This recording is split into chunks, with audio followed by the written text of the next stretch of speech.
right, fresh off their separate shows of strength, the NDA and the opposition parties assembled today for the customary all-party meeting on the eve of the new parliament session, which kicks off tomorrow. 31 bills are expected to be taken up in the monsoon session, with the bill seeking to replace the Delhi Ordinance and the Data Protection Bill topping the list. Apart from these, Biological Diversity Bill, Forest Conservation Bill and the DNA Technology Regulation Bill are some of the other bills that are likely to be discussed. The opposition, meanwhile, we will tell you what they said, but let's quickly play out what the party, the governing party, is saying on this. माननीय राजनाथ सिंह जी के नेतृत्व में हमने all party floor leaders का meeting बुलाया था. 34 parties and 44 leaders attend किए हुए थे. बहुत ही महत्वपूर्ण सजेशन भी आया है और सरकार के पास अभी 31 लिस्टेड आइटम्स है. सभी पार्टियां मणिपुर के बारे में चर्चा की मांग कर रहे थे. मणिपुर के बारे में चर्चा के लिए सरकार तैयार है. Prahlad Joshi, of course, talking about the all-party meet. The opposition, meanwhile, with a renewed vigour and a new name, will seek to corner the ruling NDA on a variety of issues, including violence in Manipur and the Delhi Ordinance.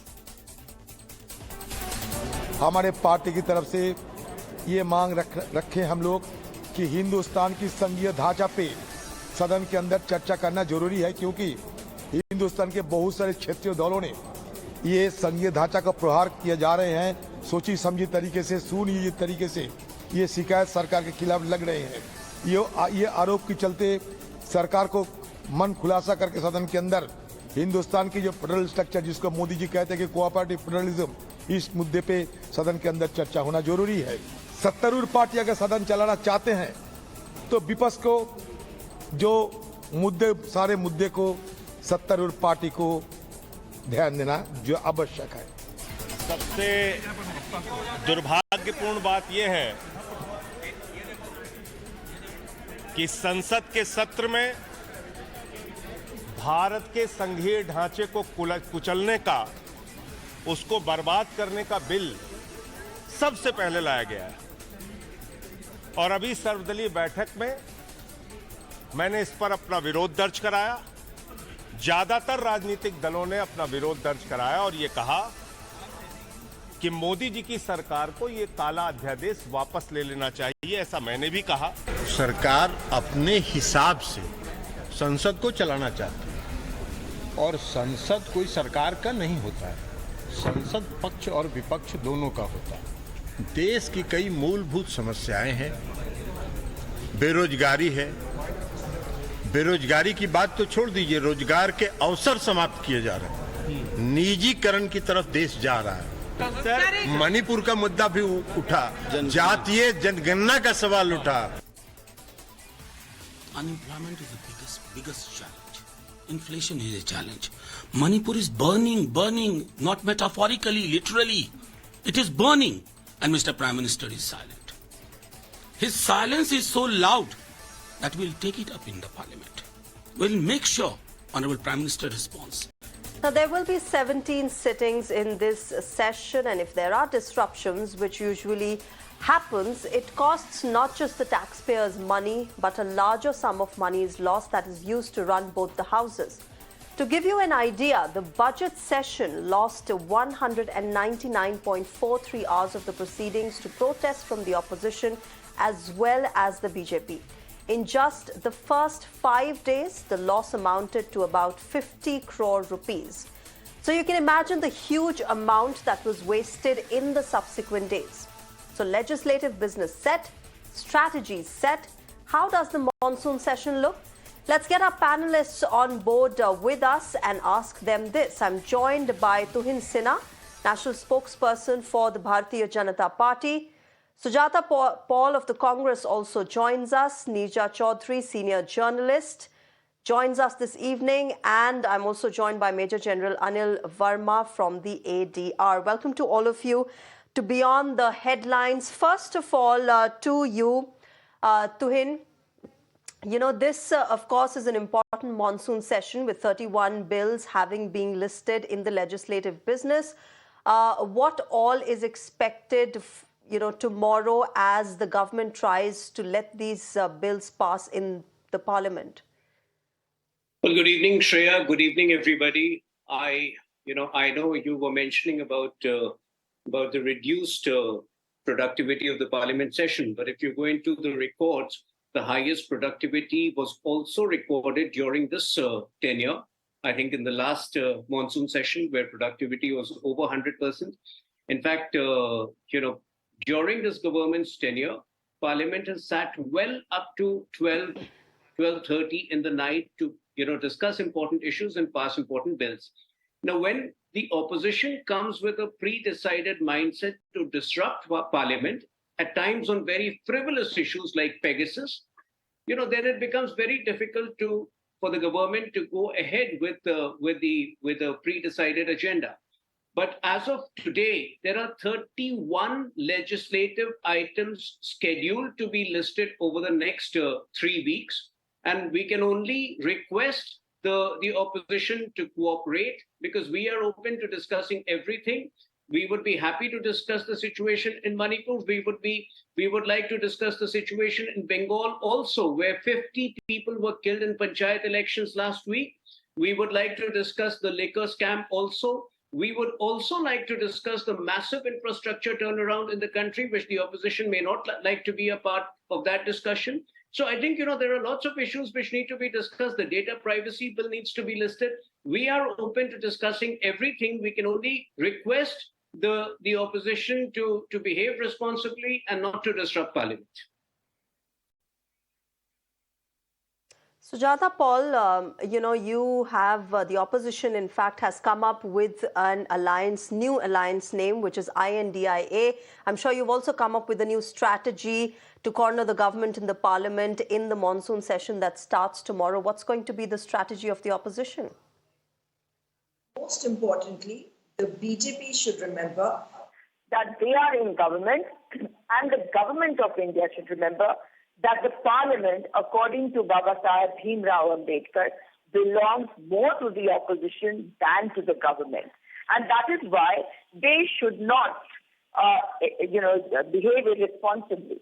It is the government whose responsibility it is to ensure that parliament runs smoothly. And at the all-party meet, at the Business Advisory Committee meeting, our leader of opposition, Mr. Adhir Ranjan Chaudhary, has laid out very clearly what are the things that we want. We want a discussion on the Manipur violence. The situation is deteriorating day by day over there. The Prime Minister has not spoken a word, and he needs to make a statement on Manipur in Parliament. So that's very clear, and the BJP has said that they will do that, but let's see what happens tomorrow, because we are going to be moving an adjournment motion to ensure that the government has a discussion on this issue. In addition to that, you have seen pictures of the atrocities on Dalits. You have seen what has happened to the wrestlers. So the atrocities on Dalits and women's issues should be discussed, and that is one more point that we have raised. In addition to this, we want to talk about the misuse of the central probe agency. We want to talk to the government, and we want to have a conversation with the government. So the government should not be on the back foot. The Indo-China border tension should be spoken about, and this should be discussed, because it is the government's duty to tell the nation what is happening and why there is an imbalance of trade with China. So is the government going to discuss all these things?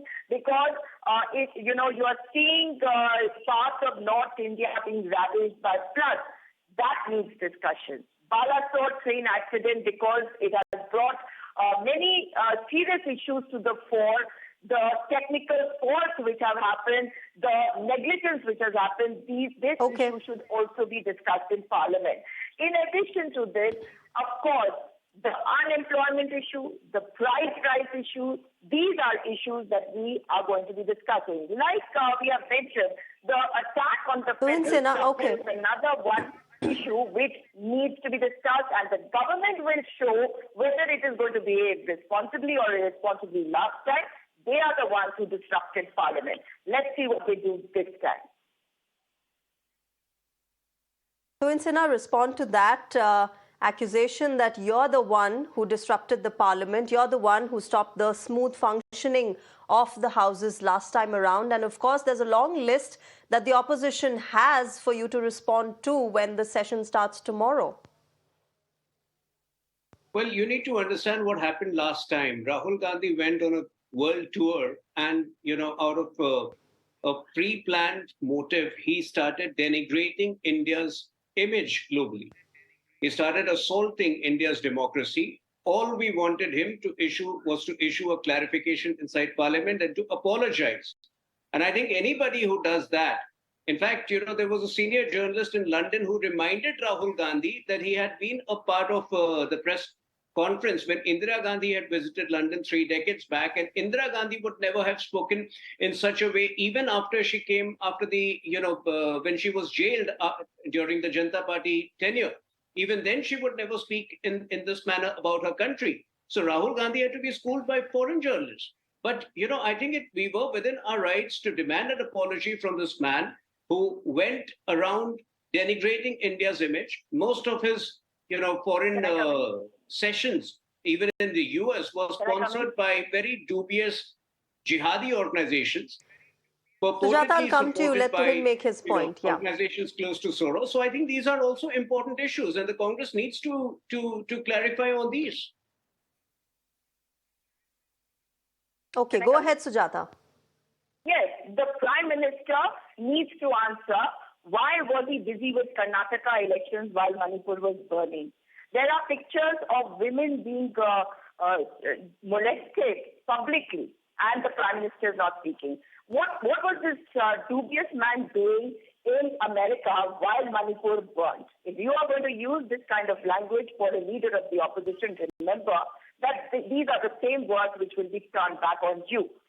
Is that the reason why you disqualified Rahul Gandhi? Because you had a problem with him and he refused to apologize? Well, Rahul Gandhi was disqualified by an operation of law. Now, are you going to allow the Manipur issue to be raised? Are you going to allow, or is the Prime Minister going to make a statement on Manipur? Why has he been quiet when after 75 days the situation is still deteriorating? When the Home Minister was in Manipur for 2 nights and apparently he said for 3 days. You asked me the questions, now allow me to answer that. What is happening to the Indo-China issue? Are these issues You've asked me the question.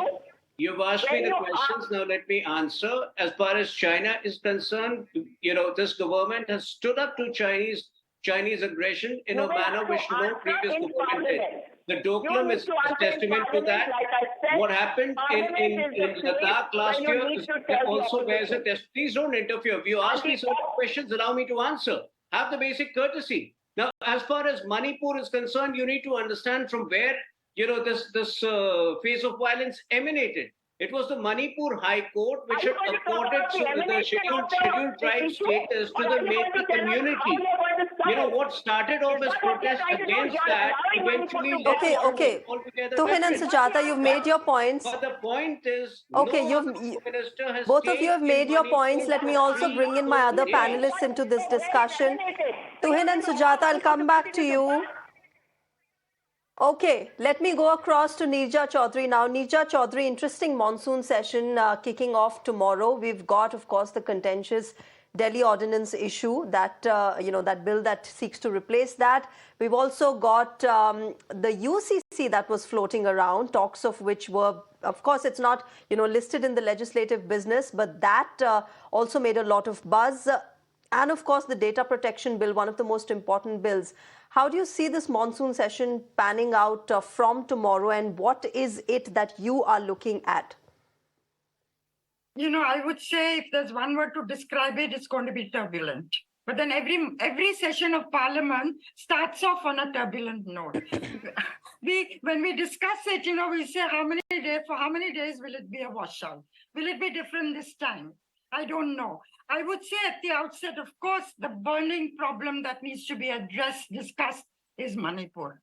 The Prime Minister has not said a word. It's been said repeatedly. But, the whole issue needs to be discussed. And this news that's come today, if it is true that 2 Kuki women paraded naked by Meitei men, if it's true, it is quite shocking because it's been close to civil war in that state of northeast of India. And that's not the way Indian democracy should function. The signal that's gone to other states of the northeast is that in the rest of India doesn't care. And that too is something which should not be happening. So I hope that Parliament is going to fully discuss and address this issue, and that the right signals go to Manipur that the rest of India cares about them and cares about what's happening there. Okay. So I would say, that I hope that the opposition is not just going to drown parliamentary functioning in din and noise, because that only helps the government of the day. They don't have to answer difficult questions. I hope, difficult questions will be asked of the government made accountable. And, this kind of halla gulla in which the house gets adjourned, it may be very convenient way for the lazy way and convenient way for the opposition to act, and very comfortable way for the government. But that's not the way Parliament is supposed to function, and I hope it will function every single day of its session this time. Of course, the economic hardship, livelihood loss, rising prices which have been hurting the people, Uniform Civil Code, I'm sure will come up, China, I'm sure will come up. And after yesterday, with the opposition, moves towards opposition unity and the extension of the I.N.D.I.A on the other side, the country is poised for a very interesting battle ahead in the winter elections to state assemblies, but also the more important general election in 2024. And I think parliamentary things that come up in Parliament will certainly be against that background. But I would say I hope very much that Parliament is going to really function. Yes, absolutely. We all, of course, hope that as citizens. But Tuhin, is the government going to bring in UCC as well this time around? Something that has been talked about a lot. Discussion around UCC to begin. But, that is something you will have to wait and see. I am not sure about this at this point of time. Coming back to the Manipur issue, if you may, allow me, I think we are absolutely open to discussing the Manipur situation. The video which has come out today is extremely heart-wrenching, extremely painful. The point over here is that, there are several aspects involved in the Manipur dispute, whether it is the majority population being confined to, 10% of the landmass in Manipur, or whether it was the Manipur High Court ruling which eventually led to certain protests, and in the guise of protests, some miscreants took advantage of it. All of these would be discussed. We are absolutely open to discussing it. This was the first time where the Home Minister spent 3.5 full days over there. But unfortunately, many of these issues are legacy issues. Perhaps Manipur witnessed its worst phase between 2015 and 2017. The last 6 years had been by and large good. But I think, the government had gone after poppy cultivation. There are many aspects involved to the problem. We are open to discussing everything during this Parliament session. There's also a demand, Tuhin, that the Prime Minister hasn't spoken about it, and that's what the opposition has been saying, that he has remained silent over this issue. Can we expect the Prime Minister to make a statement on this in this session? The Prime Minister's office is not an individual. The Home Minister, who is responsible for law and order, was there for 3.5 days. He had set up a committee, to manage the situation, and for some time, peace had prevailed. But then, like I said, these are issues which have prevailed for the last many decades. There are legacy issues involved over here. And immediately preceding the installation of the BJP government in 2017, if you look at the phase between 2015 to 17, that was the worst phase. We managed to, address the situation the last 6 years before March of this year. or before April of this year were fairly sorted. Manipur saw development of a scale which it had never seen before. But yes, I mean, the old legacy issues have come back to haunt us. We will address them during the parliament and beyond. Okay. Okay, Major General Verma, I will come to you. Thank you very much for patiently waiting. I will come back to you. But first, let me also get Sujata. Sujata, you want to respond to what Tuhin said? Please go ahead. Made a very irresponsible statement. One, he says that this was a legacy issue. Let me remind you that when Atal Bihari Vajpayee's government was there, this kind of situation happened for the first, at that time also. But in August 2004, let me remind him that the Manorama issue had really blown up and our government had come into place. And we resolved that and we started removing AFPA from various regions. And let me tell you that Mr. Biren Singh, the Chief Minister, removed AFPA from some police stations in March this year. So that means the situation was not bad. But if he says that it is the Home Minister who went there and the Prime Minister is not responsible, that is highly irresponsible. He's talking about the majority population living in a certain area. These are issues that you knew about. You've been in power for almost 6 years now. What have you been doing over there? This means that you have not been able to resolve this issue, but the Prime Minister will go there only during elections. Now, if Mr. Biren Singh was able to remove AFPA, why have you not questioned him? If you have given orders or shoot-at-sight orders to the governor to issue, and you do not trust the Chief Minister, why has the Chief Minister not been issued and President's rule not been imposed over there? If there is an issue which you are admitting to, why is President's rule not imposed in this area? So this is a clear fact that they're just filing excuses and they're behaving highly irresponsibly. Now it is a matter to be seen tomorrow whether they are really going to have a discussion, because we are going to move an adjournment motion. And what has happened today has shaken us all to the core. And if the BJP is not shaken by it, not shaken by the statements made by Nipun Chief Pramod Singh, then I don't know what to say to him. I do not know what to say to this government if they are going to behave irresponsibly and say that they're not going to take action against Aramboi Sengol. These are two communities, Metis and Kuchis, and even Nagas for that matter, who lived there for so long. Why is it that it is happening now? You know, it's very clear from the Congress spokesperson's the way she's speaking about the issue that she has very little knowledge of Manipur.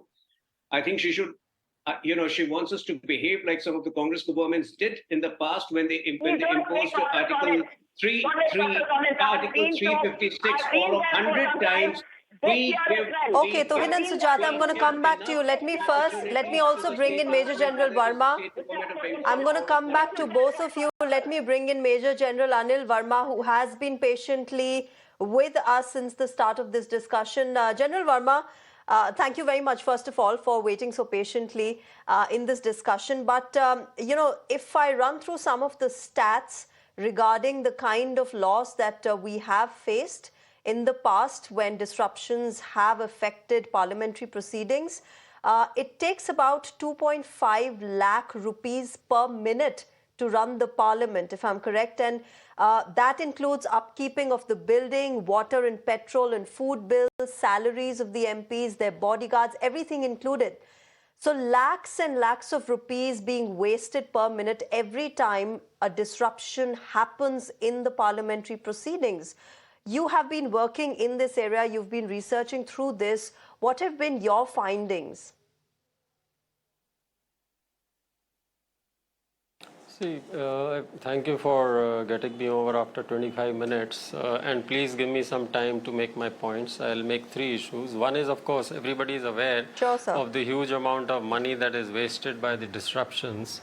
We are aware that if I were to give you the figures, in the 14th Lok Sabha, 13% time was wasted. In the 15th Lok Sabha, 37% time was wasted. And similarly, in the Rajya Sabha, 14th one, it was 14%. And in the 15th Rajya Sabha, 32%. So it is almost doubling. And similarly, for the last year, which went by, we have seen constant disruptions.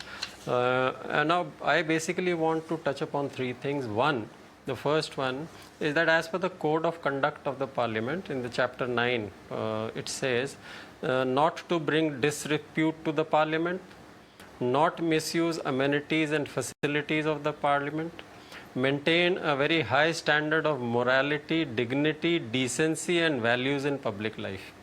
So you can see what our honorable MPs are doing in the Rajya Sabha and the Lok Sabha. It is quite shameful. And as far as the productivity goes, if you compare it with the time lost, more than half the time was lost in both the houses in the monsoon session last year. Let's see how it progresses this time. In the winter session last year, we saw strict action being taken. 23 Rajya Sabha MPs were suspended and 4 Lok Sabha MPs were suspended. But then giving punishment, was that the answer? What happened? After all, then they started a dharna, all of them in the parliament complex, and then again it created.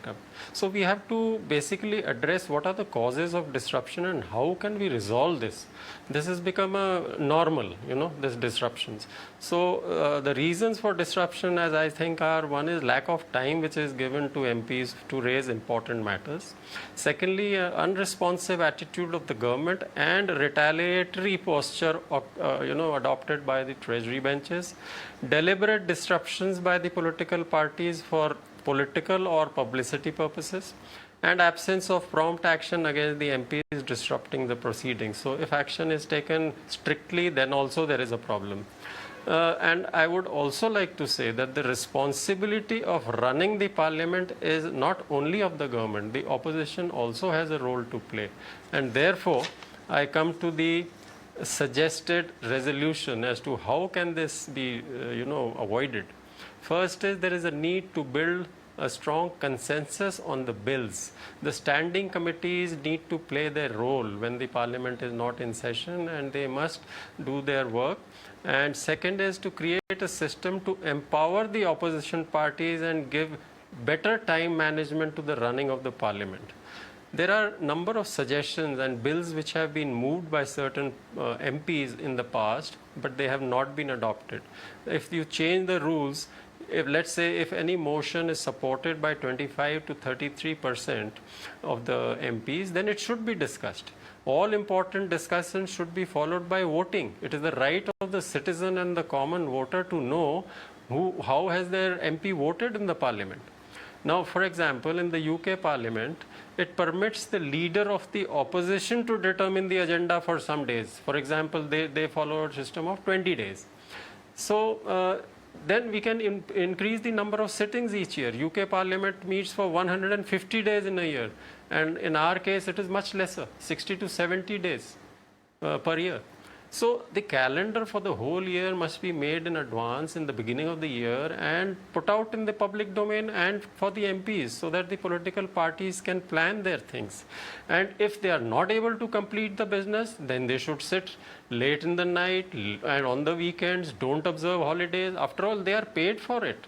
And so at the end of it all, I would say, we have to look beyond the punishment model. We have to change the procedure, and what is more important is the spirit of accommodation and compromise, and that only can lead to a long-term solution. Otherwise, we'll keep seeing disruptions as they have been happening so far. Thank you.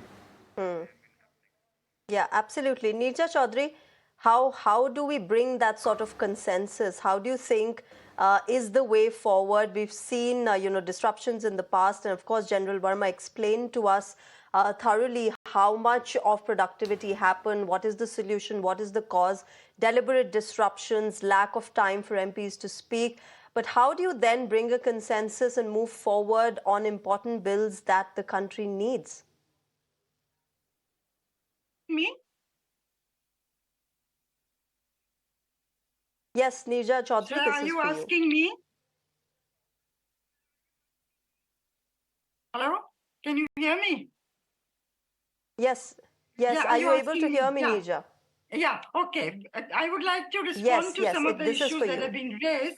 One of the reasons given for why disruption should not take place in Parliament is because it's so costly.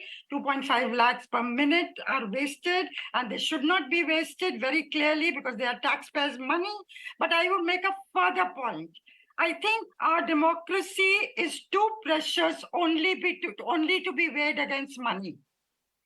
So Parliament should not be disrupted. I'm absolutely of that view, but not only because of money, because it is the job of parliamentarians that we send there to pass bills that are good for the country, also to hold the government of the day to account. That is the job of the opposition. People have sent them to be opposition for that very reason. And I think one of the reasons why there has been so much breakdown, and this is a gradual process that has been going on over the decades, is the huge contention and bitterness that has crept in between the ruling side and the opposition.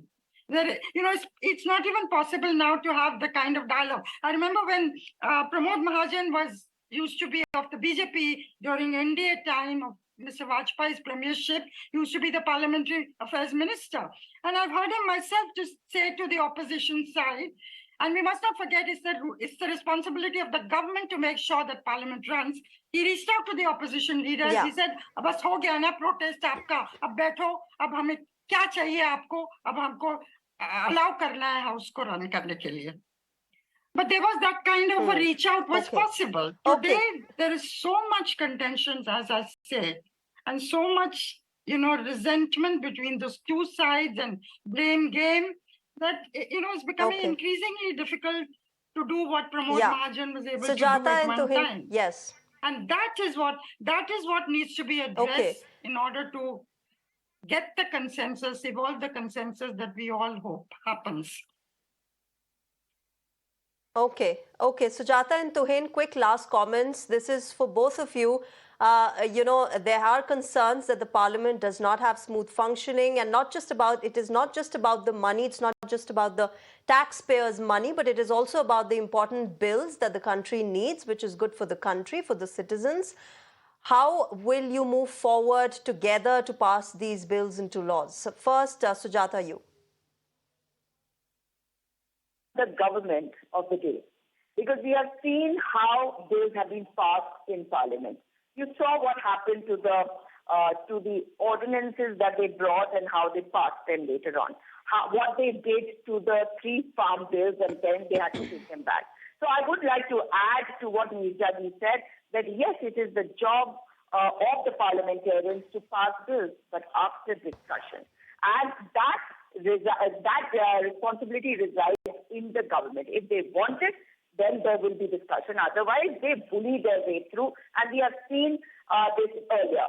Now, when you talk about the relation between the opposition and the government, it is the responsibility of the government to ensure that everybody is on board, because they are the ones who have power, and opposition can only use its democratic right inside Parliament as far as the government is concerned, to make them accountable, to ensure that discussions happen. But is the opposition willing to rise above their own differences?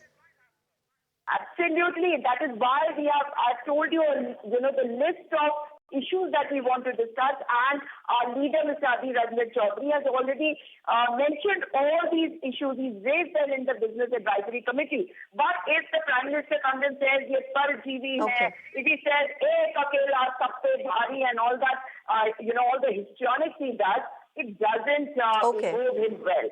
So this time it is going to be seen, because Manipur Okay, quickly have to wrap this discussion up.